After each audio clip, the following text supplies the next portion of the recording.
Ini kan yang permasalahan terjadi tiap tahun ya. Ketika saya membaca peraturannya, itu kan bisa kita lihat bahwa di situ hanya mengatakan zona. Kalau kita kembangkan, zona itu hanya berbasis zona kecamatan. Itu akan lebih, kalau menurut saya lebih fair dan lebih adil.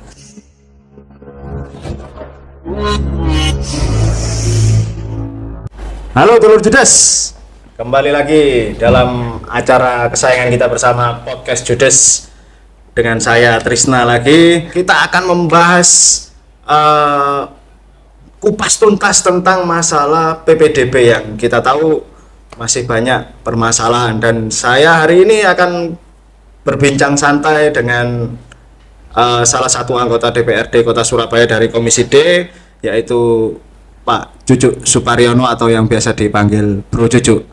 Halo Bro Jujuk. Siap. Alhamdulillah, puji Tuhan sehat. Nah, Bro, Siap. langsung saja Bro. Gimana ini masalah PPDB ini kayak gimana? Kalau jujur secara pribadi, ini PPDB ini kan permasalahan yang tiap tahun yang diulang terus terkait masalah zonasi ya. Nah, di sini zonasi adalah penerapannya adalah berbasiskan jarak sekolah ke tempat tinggal adik-adik peserta didik, dan ini ketika kita pelajari lebih jauh, saya bersama teman-teman PSI setelah saya baca itu berbunyi hanya sesuai zona, bukan berdasarkan zona dan lain-lain. Nah, akibatnya dari penerapan yang salah ini atau penerapan yang saat ini banyak sekali adik-adik yang pertama, adik-adik yang pintar akhirnya nggak bisa masuk negeri.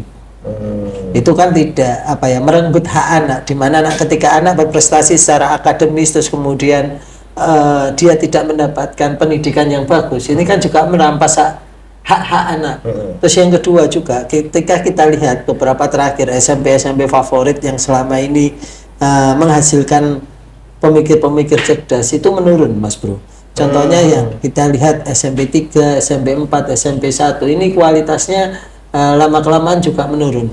Kalau kita merujuk dari kebijakan yang terdahulu, ini kan cerita dari waktu itu Mendikbud Pak Muhadjir Effendi, dia ke Finlandia, dia melihat pada saat itu di tempat itu banyak sekali pendidikan yang maju yang ada di sana. Terus kemudian ketika anak lahir kita sudah tahu, oh anak ini SD di mana, TK di mana, sampai universitas di mana itu sudah ada di Finlandia, karena sarana prasarana sudah lengkap. Tetapi kalau dibandingkan dengan kita saat ini di Kota Surabaya, kita melihatnya banyak sekali spot-spot yang kosong.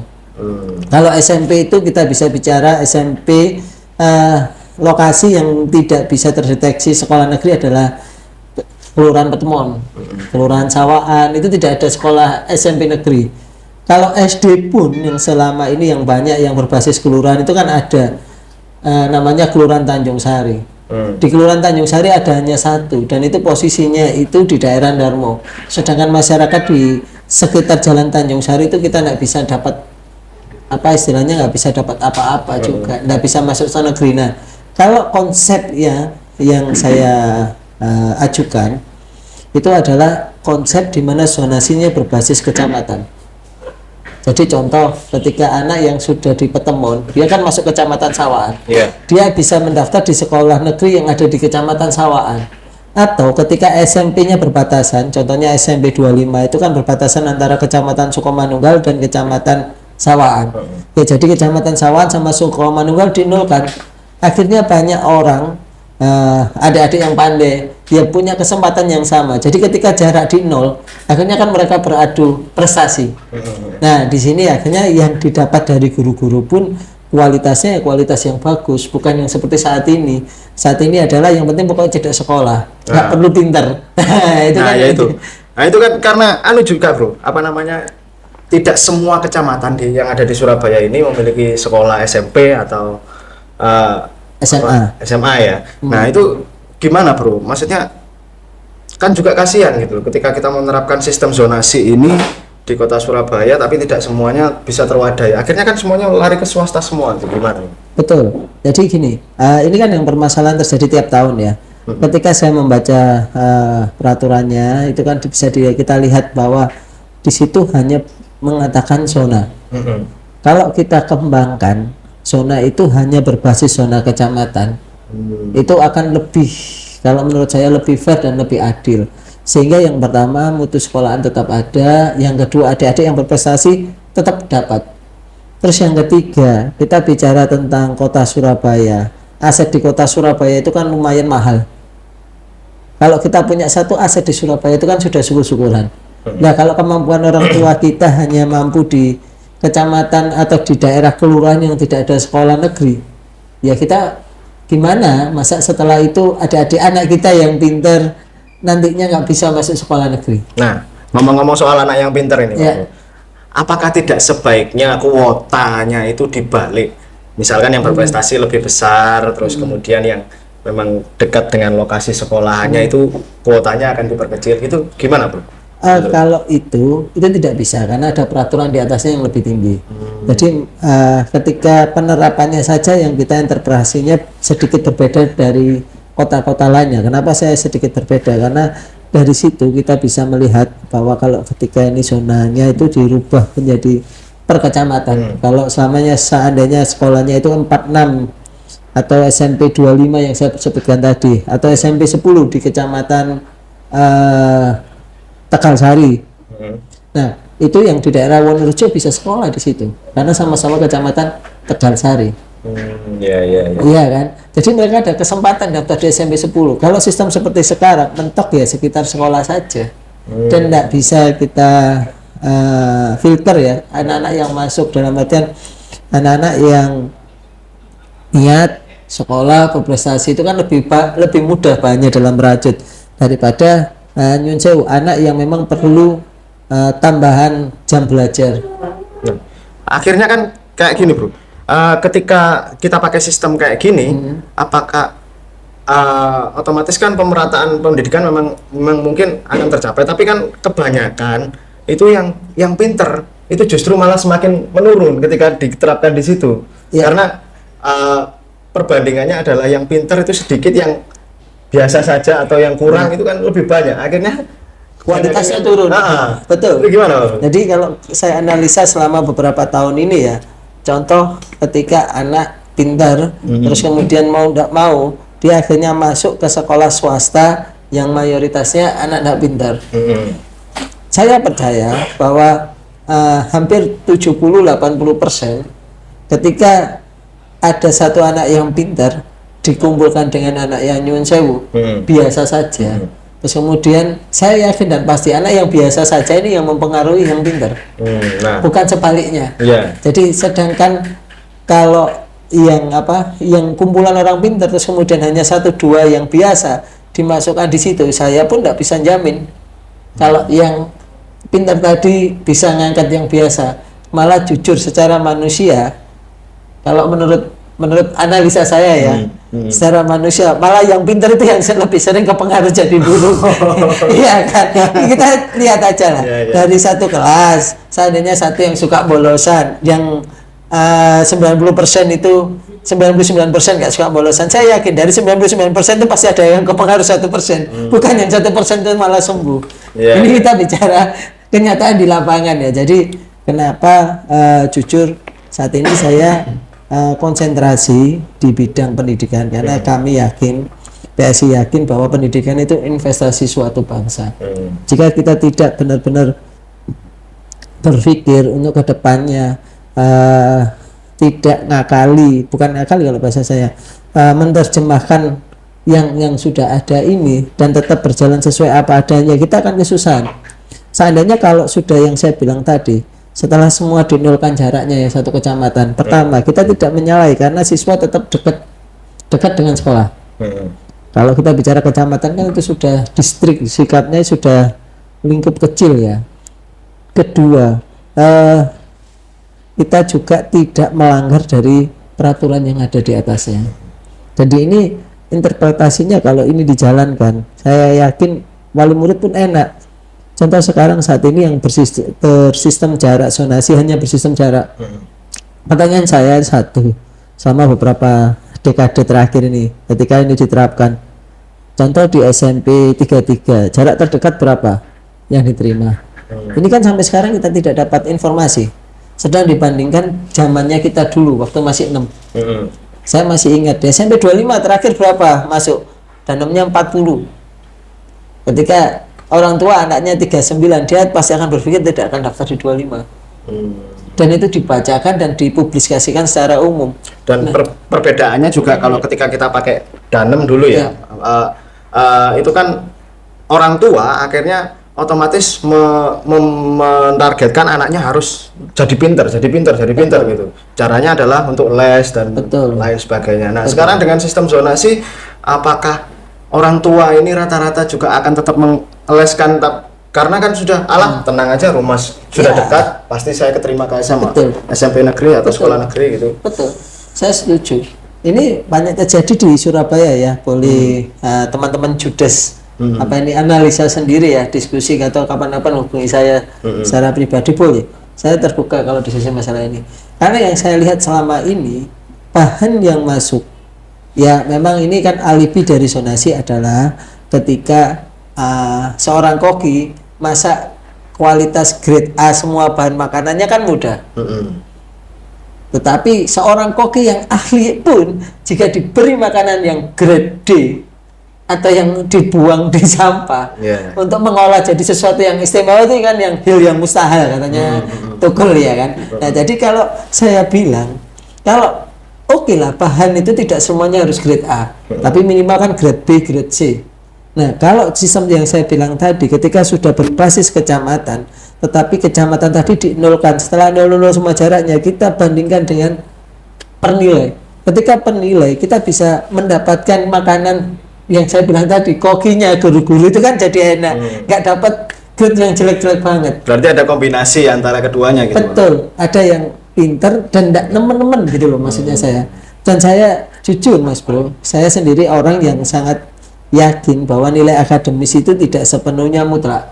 Karena kecerdasan itu macam-macam, ada kecerdasan linguistik, ada kecerdasan kinetik, ada kecerdasan dan lain-lain, seni dan lain-lain. Nah, maksud saya memang akademis ini jadi jalan salah satunya. Tetapi ketika kita melihat saat ini ya jujur kalau saya bilang ketika semuanya terbuka terang benderang dan semuanya bisa tahu, ketika kecamatan Sawaan kecamatan 33 itu masuk Sukomanunggal sama Duku Pakis ya, saya ambil 33.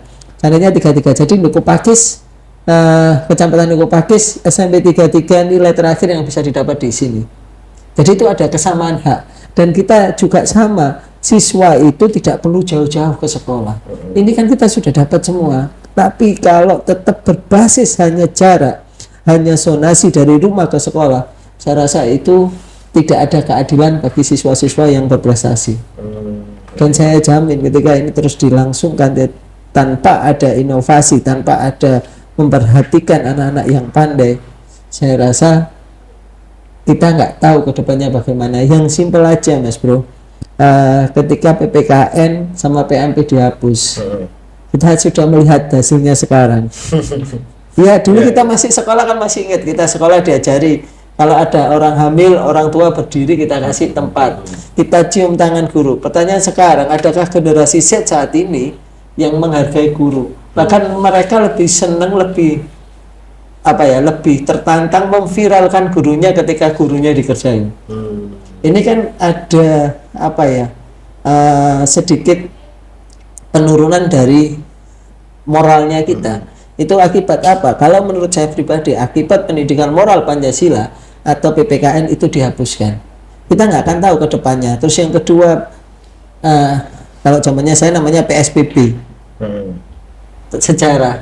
Ketika sejarah kita hilangkan, kita tidak akan mengenal lagi bagaimana beratnya para pejuang-pejuang dulu mempertahankan NKRI. Dan ini kalau menurut secara pribadi saya itu pingin sekali ketika hal-hal yang ini yang juga ditanamkan, jadi semangat nasionalismenya itu ada. Ketika anak saya tanya, Dok, kenal Bung Tomo? Siapa Pak Bung Tomo?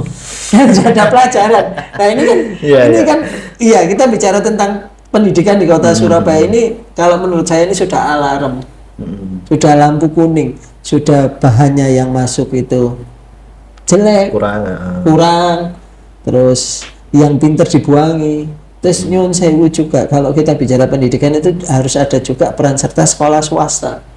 Di mana sekolah swasta saat ini ya juga tidak menyalahkan ya, akibat pandemi kemarin itu kan banyak, jangankan sekolah, perusahaan banyak yang terpuruk. Nah ini saya mengajak sekolah swasta juga harus memperbaiki pendidikannya. Jangan hanya beberapa sekolah tertentu yang grade kualitasnya A, yang memang memperhatikan anak didiknya.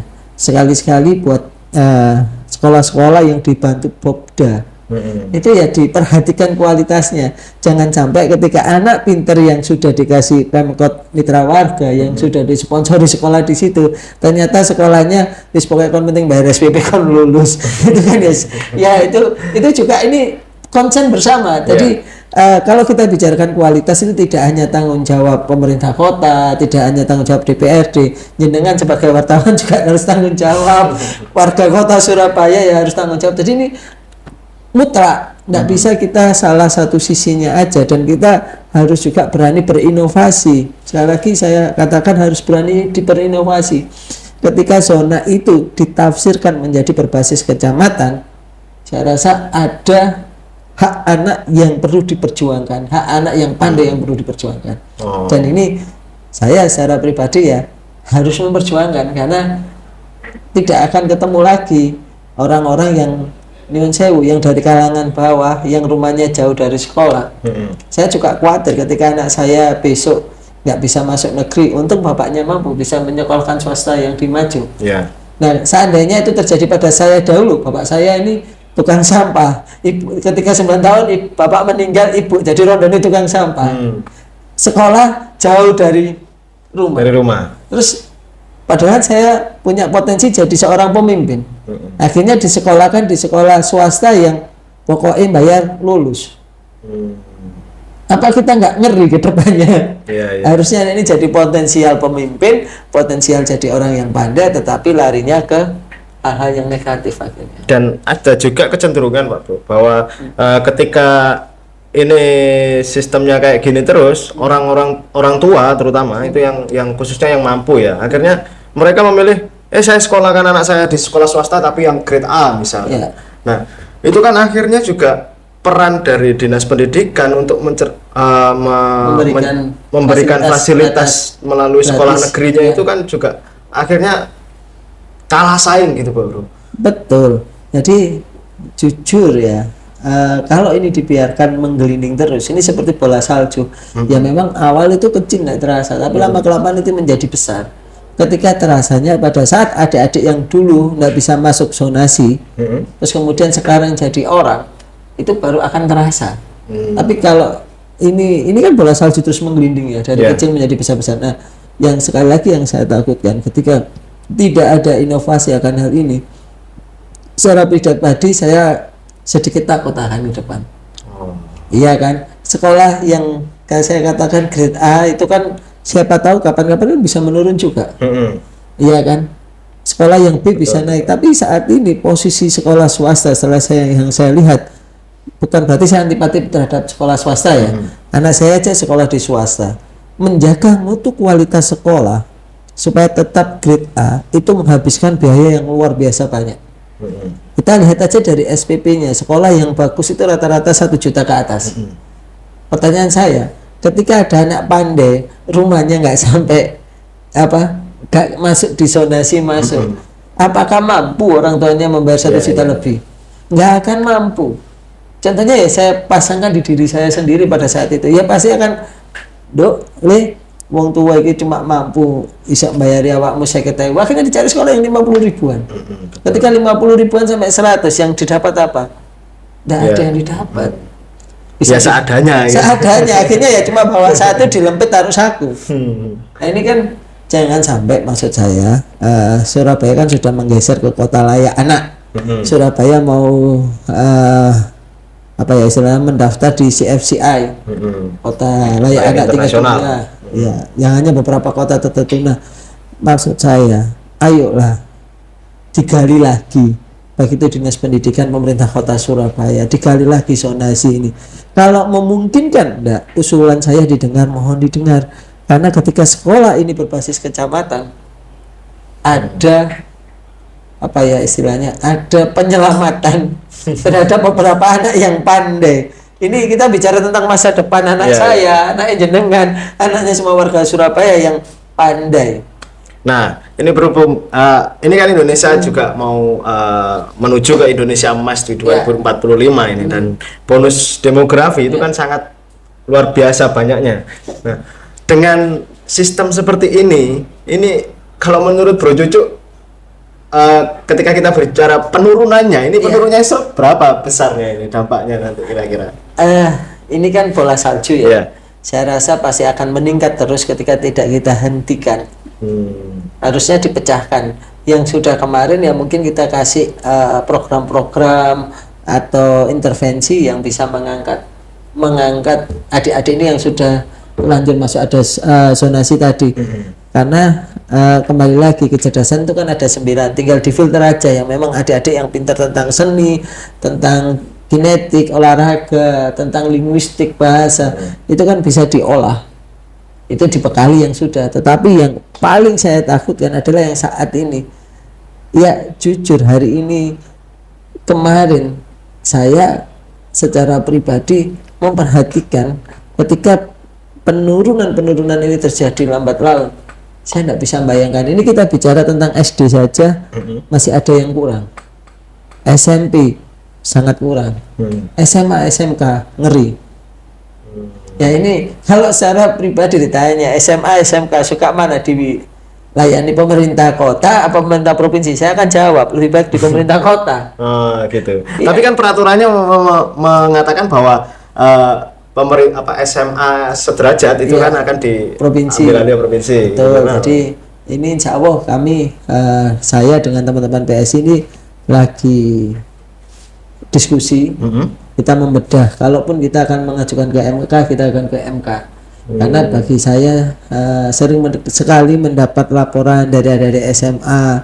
Ya nggak usah jauh-jauh. Kalau PPDB di kota Surabaya sudah 0. Kalau PPDB SMA, SMK di Surabaya saya mendapat laporan langsung masuk bayar 2.700.000 itu cuma dapat beberapa lembar kain. 2.700.000 itu kalau menurut saya pribadi di seragam ya sudah dapat seambrek-ambrek. Iya kan. Nah ini saya sangat apresiasi wali kota kita ya. Wali kota ketika anak tidak mampu pungutan seragam liar yang kemarin konflik, terus kemudian beliau langsung turun, dia menghentikan semua itu dan memberikan bantuan seragam gratis terhadap siswa SMP SD. Itu saya secara pribadi mengapresiasi keputusan beliau. Nah kalau kita bicara di SMA 2.700.000 cuma dapat kain berapa lembar, ini kan ya nyuwun sewu. Kalau yang memang mampu enggak apa-apa, tapi kalau yang tidak mampu, yang usahanya bakul sate yang kena kena pandemi, total ini paling omset berapa, harus membayar 2.700.000 dengan waktu tempo yang pendek. Ya nyuwun sewu, kasihan bro. Jadi kita pun pemerintah kota mengintervensi ketika beasiswa kemarin itu pun sangat kesusahan juga. Ya, karena dampaknya di sini mungkin komunikasi perlu dijalin lagi. Jangan sampailah tarian-tarian liar, pungli-pungli seperti itu. Ya jangan sampai anak itu mau masuk sekolah supaya pinter. Jangan sampai anak sekolah betul malah masuk di situ malah suruh bayar. Kan ya lucu lah ya. Nah, berbicara masalah mencerdaskan para siswa ini. Ketika kita berbicara mencerdaskan para siswa kan tentunya ada peran guru di situ. Betul. Nah, dengan sistem yang seperti ini, para guru ini kan seperti yang Bro tadi bilang bahwa koki itu kan juga akan kesulitan. Ini betul. Gimana ini Pak Bro?